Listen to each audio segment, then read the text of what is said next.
જય શ્રી કૃષ્ણ વિદ્યાર્થી મિત્રો. છેલ્લે આપણે આંકડાશાસ્ત્રના પહેલા, બીજા, ત્રીજા અને ચોથા એટલે કે પાર્ટ 1, આંકડાશાસ્ત્ર પાર્ટ 1, પહેલું, બીજું, ત્રીજું અને ચોથું એના MCQ ટાઈપના પ્રશ્નો થોડા ડિટેલથી સમજ્યા. હવે એ જ રીતે આપણે અકાઉન્ટના ટેક્સ્ટબુકમાં આપેલા વિભાગ એ, ટેક્સ્ટબુકમાં આપેલા વિભાગ એ વિકલ્પવાળા પ્રશ્નો વારાફરતી એક પછી એક ચેપ્ટરના લેશું. સ્ક્રીન ઉપર તમારી પાસે છે અને textbook page number 29, textbook page number 29 અને 30 સામે રાખજો. ટેક્સ્ટબુક પેજ નંબર 29 અને 30 સામે રાખજો. ઓકે. વારાફરતી એક પછી એક વિકલ્પવાળા પ્રશ્નો હું બોલીશ અને માત્ર મારે એનો આન્સર નથી આપવાનો, પણ એની સાથે દરેકે દરેક વિકલ્પ સાથે સંકળાયેલ સમજૂતી પણ મારે આપવાની છે. એકનો એક પ્રશ્ન અનેક રીતે પૂછાઈ શકે, એટલે હું તમને એ રીતે સમજાવવાનો પ્રયત્ન કરીશ. પહેલું કામ તમે શું કરો મારા દીકરા, ટેક્સ્ટબુક પેજ નંબર 29 અને 30, 12મા ધોરણના વિદ્યાર્થીઓ માટેની વાત છે. અકાઉન્ટ ભાગ 1, ધોરણ 12, અકાઉન્ટ ભાગ 1, ભાગીદારીના હિસાબો વિષય પ્રવેશ, પ્રથમ ચેપ્ટર, એનું ટેક્સ્ટબુકમાં પેજ નંબર 29 અને 30 સામે રાખજો. ઓલરાઈટ મારા દીકરા, અમારી જોડે સમજવાનો પ્રયત્ન કરજો. હું જે રીતે સમજાવું છું એ તમે સાંભળશો ને એમાંથી મજા આવશે. જે રીતે બોલું એને ધ્યાનથી સાંભળજો, હેન્ડ્સ ફ્રી લગાડીને ધ્યાનથી સાંભળજો. સ્ક્રીન ઉપર તમારે કંઈ જોવાની જરૂર નથી. Already you are given in your textbook page number 29 and 30. You have to keep in front of you those two pages. એ બે પેજને તમારી સામે રાખો એટલે ઘડી ઘડી તમારા સ્ક્રીન ઉપર જોવાની જરૂર રહે નહીં. એમાં બ્લર થતું હોય કે બરાબર આવતું ન હોય તો પણ અવાજ તો બરાબર આવશે. એટલે તમે મને ખાલી સાંભળતા રહ્યો. ટેક્સ્ટબુક 29 અને 30 નંબરનું પેજ સામે રાખો અને માત્ર ને માત્ર મને સાંભળો. હું જે કંઈ સમજાવવાનો પ્રયત્ન કરું છું એને સમજવાનો પ્રયત્ન કરો પ્લીઝ. તો વેરી ફર્સ્ટ ઓપ્શન, ભાગીદારોની મૂડી પરનું વ્યાજ એ ભાગીદાર માટે શું છે? ભાગીદારની મૂડી પર વ્યાજ એ ભાગીદાર માટે શું છે? એટલે ભાગીદાર પેઢીમાં ઇન્વેસ્ટ કરે છે તો એને જે કંઈ રકમ પેઢીમાં ઇન્વેસ્ટ કરેલી હોય મૂડી તરીકે, એના પર પેઢી ભાગીદારને વ્યાજ આપે. પેઢી ભાગીદારને વ્યાજ આપે એટલે ભાગીદારની મૂડી પરનું વ્યાજ એ ભાગીદાર માટે શું છે મારા દીકરા? આવક. સમજો. ભાગીદારને પોતે ધંધામાં રોકેલી મૂડી પર વ્યાજ મળે એટલે પાર્ટનર એટલે કે ભાગીદાર માટે એ શું છે બેટા? આવક. બટ ઉલટું, પેઢી માટે શું છે બેટા? ખર્ચ. એટલે ભાગીદારની મૂડી પરનું વ્યાજ એ ભાગીદાર માટે શું છે? આવક. જ્યારે પેઢી માટે ખર્ચ. ભાગીદારને મૂડી પર વ્યાજ મળે એટલે ભાગીદાર માટે શું છે? આવક. પેઢીએ જે તે ભાગીદારને એમને ધંધામાં રોકેલી મૂડી પર વ્યાજ આપવું પડે એટલે પેઢી માટે શું છે? ખર્ચ. તો શું યાદ રાખશું માં દીકરા પહેલા વિકલ્પમાં કે ભાગીદારોની મૂડી પરનું વ્યાજ એ ભાગીદાર માટે શું છે બેટા? આવક. જ્યારે પેઢી માટે ખર્ચ. ઓકે. કઈ પદ્ધતિમાં મૂડીની રકમ બદલાતી હોવાથી મૂડીનું વ્યાજ દર વર્ષે બદલાતું રહે છે? કઈ પદ્ધતિમાં મૂડીની રકમ બદલાતી હોવાથી મૂડીનું વ્યાજ દર વર્ષે બદલાતું રહે છે? તો દીકરા, ભાગીદારોના મૂડી ખાતા રાખવાની બે પદ્ધતિઓ છે.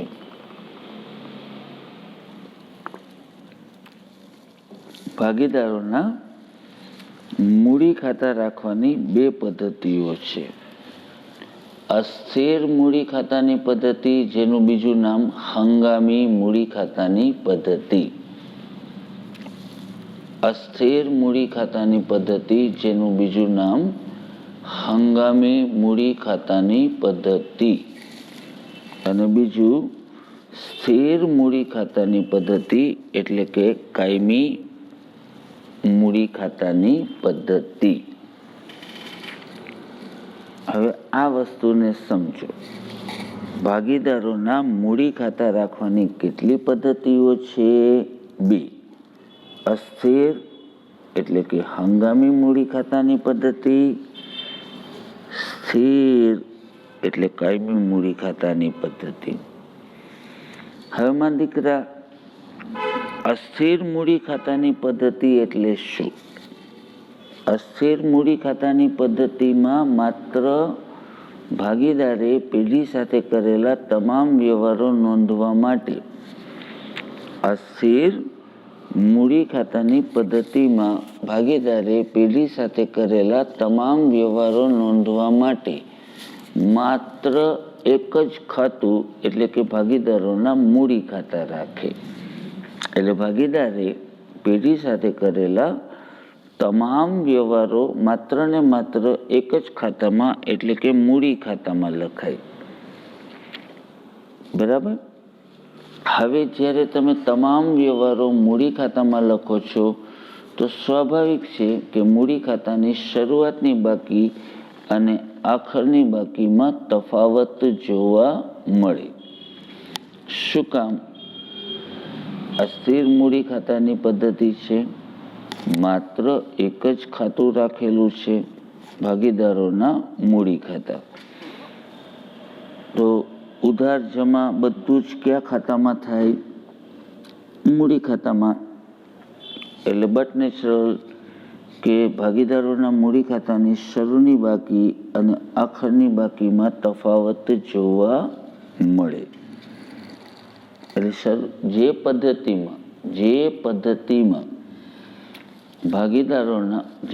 પદ્ધતિમાં ભાગીદારોના મૂડી ખાતાની શરૂની બાકી અને આખરની બાકીમાં તફાવત જોવા મળતો હોય એને કઈ પદ્ધતિ કહેવાય? અસ્થિર મૂડી ખાતાની પદ્ધતિ. ઓકે.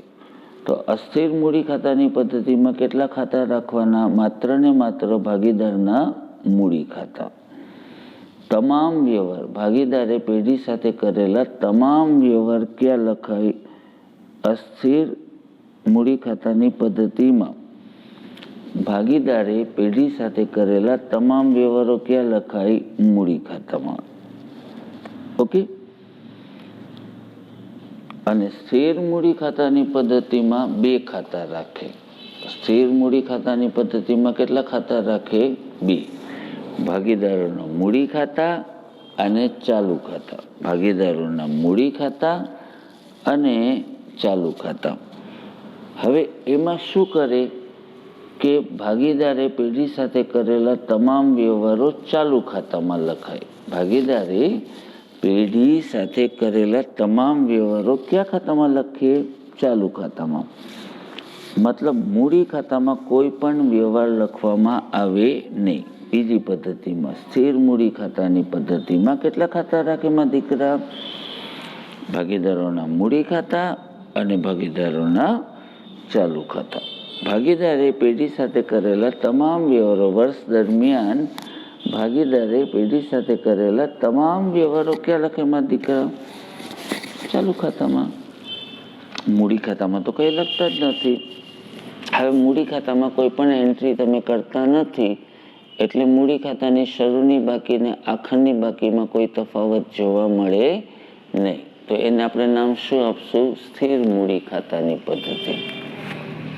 એટલે ભાગીદારોના મૂડી ખાતા રાખવાની 2 પદ્ધતિ. અસ્થિર મૂડી ખાતાની પદ્ધતિ જેમાં માત્ર મૂડી ખાતા રાખવામાં આવે, જેમાં મૂડી ખાતાની શરૂની ને આખરની બાકીમાં તફાવત જોવા મળે કેમ કે બધા વ્યવહારો મૂડી ખાતામાં લખો છો.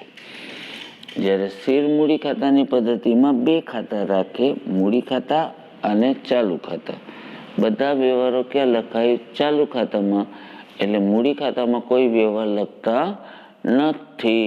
એટલે મૂડી ખાતાની શરૂની ને આખરની બાકીમાં કોઈ તફાવત જોવા મળે નહીં. એટલે એને સ્થિર મૂડી ખાતાની પદ્ધતિ.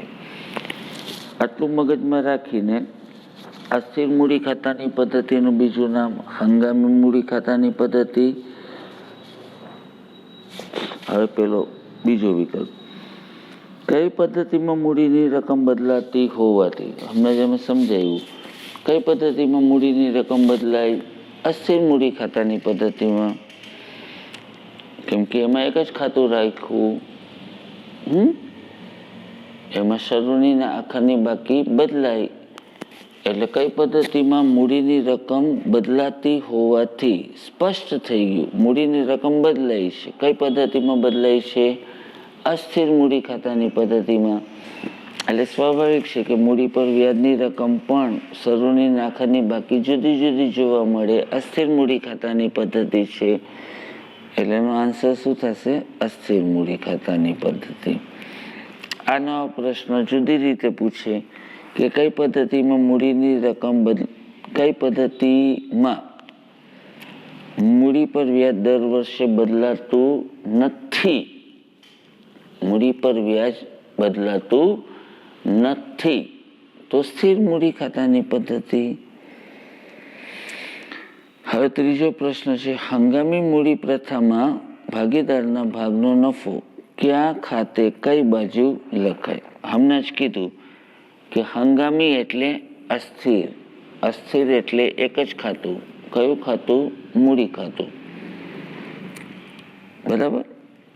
હંગામી મૂડી ખાતાની પદ્ધતિ એટલે અસ્થિર મૂડી ખાતાની પદ્ધતિ. અસ્થિર મૂડી ખાતાની પદ્ધતિમાં માત્ર કેટલા ખાતા બનાવવામાં આવે? ભાગીદારનું મૂડી ખાતું. એટલે દરેકે દરેક એન્ટ્રી ક્યાં લખાય? મૂડી ખાતામાં. ધેટ મીન્સ કે હંગામી મૂડી પ્રથા હોય એટલે હંગામી મૂડી ખાતાની પ્રથા હોય તો ભાગીદારનો નફો ક્યાં લખાય? મૂડી ખાતે જમા.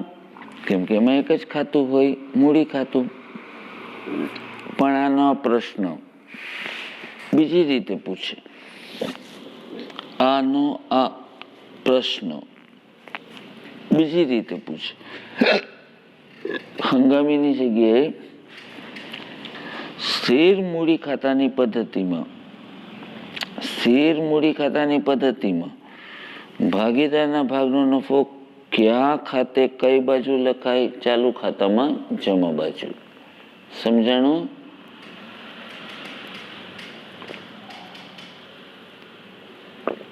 અસ્થિર મૂડી ખાતાની પદ્ધતિમાં કેટલા ખાતા રાખવામાં આવે? માત્ર એક જ, ભાગીદારોના મૂડી ખાતા. એટલે ભાગીદારે પેઢી સાથે કરેલા તમામ વ્યવહારો ક્યાં લખાય? ભાગીદારના મૂડી ખાતે. જ્યારે સ્થિર મૂડી ખાતાની પદ્ધતિમાં બે ખાતા રાખવામાં આવે, ભાગીદારોના મૂડી ખાતા અને ચાલુ ખાતા. એટલે ભાગીદારે પેઢી સાથે કરેલા તમામ વ્યવહારો ક્યાં લખાય? ચાલુ ખાતામાં. હવે આ પ્રશ્નને ફરીથી વાંચો.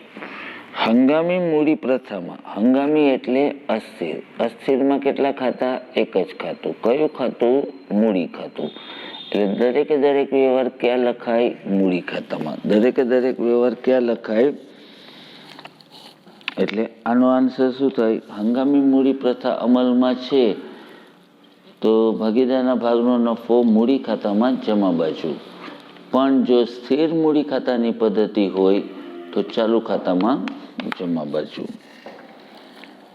ચોથો પ્રશ્ન, જો સ્થિર મૂડી ખાતાની પદ્ધતિ હોય, હવે સ્થિર મૂડી ખાતાની પદ્ધતિમાં કેટલા ખાતા હોય? બે, મૂડી ખાતા અને ચાલુ ખાતા. તો ઉપાડ ખાતું બંધ કરીને ક્યાં લઈ જવામાં આવે? મેં હમણાં જ કીધું કે અસ્થિરમાં એક જ ખાતું, મૂડી ખાતું, બધા જ વ્યવહાર મૂડી ખાતે લખાય. સ્થિરમાં બે ખાતા, મૂડી ખાતા અને ચાલુ ખાતા, બધા વ્યવહાર ક્યાં લખાય? ચાલુ ખાતે. એટલે ઉપાડ ખાતું બંધ કરીને ક્યાં ખાતે લઈ જવામાં આવે? ચાલુ ખાતામાં ઉધાર બાજુ.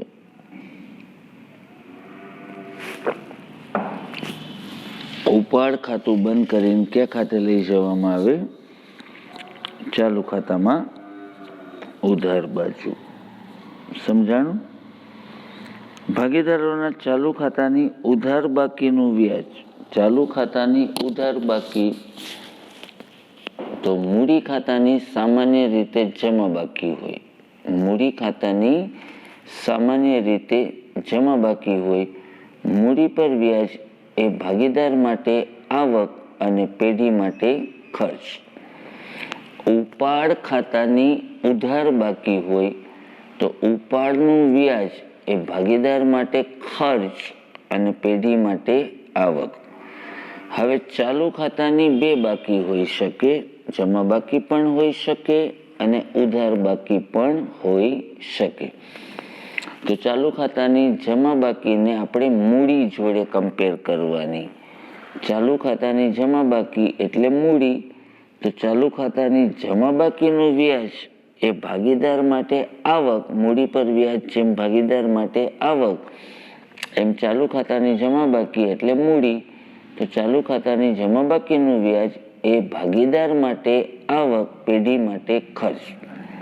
એનાથી ઉલટું, ચાલુ ખાતાની ઉધાર બાકી એટલે ઉપાડ, ચાલુ ખાતાની ઉધાર બાકી એટલે ઉપાડ, તો ઉપાડ પર વ્યાજ એ પેઢી માટે આવક, ભાગીદાર માટે ખર્ચ.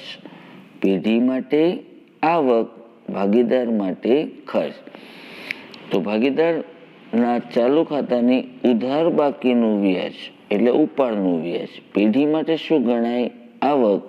ભાગીદાર માટે શું ગણાય? ખર્ચ. ભાગીદારના ઉપાડનું વ્યાજ, આ બધા પ્રશ્નો રિપીટ થશે. ભાગીદારોના ઉપાડનું વ્યાજ એ ભાગીદાર માટે શું છે? ખર્ચ. પેઢી માટે શું છે? આવક. નફા નુકસાન ફાળવણી ખાતાની ઉધાર બાકી એટલે વેચની પાત્ર ખોટ. નફા નુકસાન ફાળવણી ખાતાની ઉધાર બાકી એટલે વેચની પાત્ર ખોટ. જ્યારે નફા નુકસાન ફાળવણી ખાતાની જમા બાકી એટલે વેચની પાત્ર નફો. નફા નુકસાન ફાળવણી ખાતાની ઉધાર બાકી એટલે પેઢી માટે ખોટ. જ્યારે નફા નુકસાન ફાળવણી ખાતાની જમા બાકી એટલે વેચની પાત્ર નફો. ઉલટું પૂછે કે વેચની પાત્ર નફો એટલે શું? તો નફા નુકસાન ફાળવણી ખાતાની જમા બાકી. વેચની પાત્ર ખોટ એટલે શું?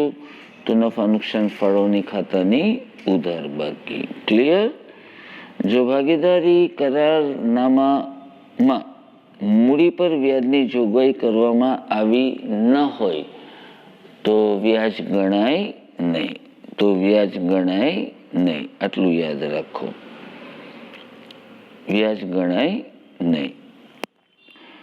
પછી તમને 10મો વિકલ્પ આપેલો છે કે એ બી અને સી નું મૂડીનું પ્રમાણ આપ્યું છે મારા દીકરા, મૂડીનું પ્રમાણ આપ્યું છે, નફા નુકસાનનું પ્રમાણ આપેલું નથી. મૂડીનું પ્રમાણ આપેલું છે 3:2:1, નફા નુકસાનનું પ્રમાણ આપેલું નથી. એનો મતલબ કે નફો નુકસાન કયા પ્રમાણમાં વેચાય?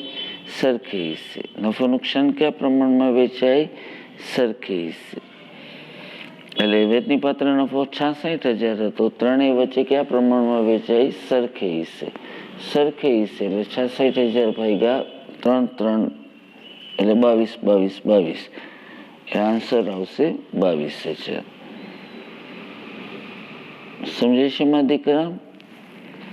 આવી રીતે વિકલ્પવાળા પ્રશ્નો અને થિયરીના પ્રશ્નો સ્ટેપ બાય સ્ટેપ આપણે સોલ્વ કરશું. સાંભળજો, સમજીને લખી લેજો અને થોડી મહેનત કરજો મારા દીકરા. મે મહિનામાં એક્ઝામ છે. 12થના સ્ટુડન્ટ્સ માટે, 12થના જે સ્ટુડન્ટ્સ અત્યારે આ ઓડિયો વિડીયો સાંભળી રહ્યા છે, બેટા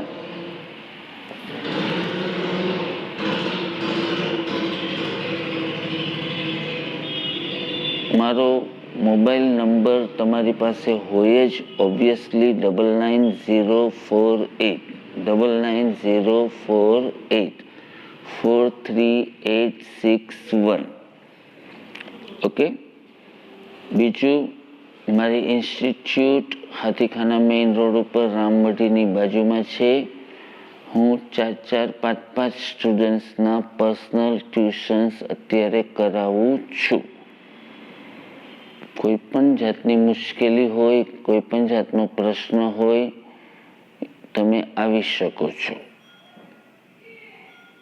ગમે ત્યારે આવી શકો છો બેટા, મળવા માટે, સમજવા માટે, શીખવા માટે. આજના દિવસ પૂરતું આપણે આટલું રાખીએ. ઓકે બેટા? જય શ્રી કૃષ્ણમાં દીકરા. Take care.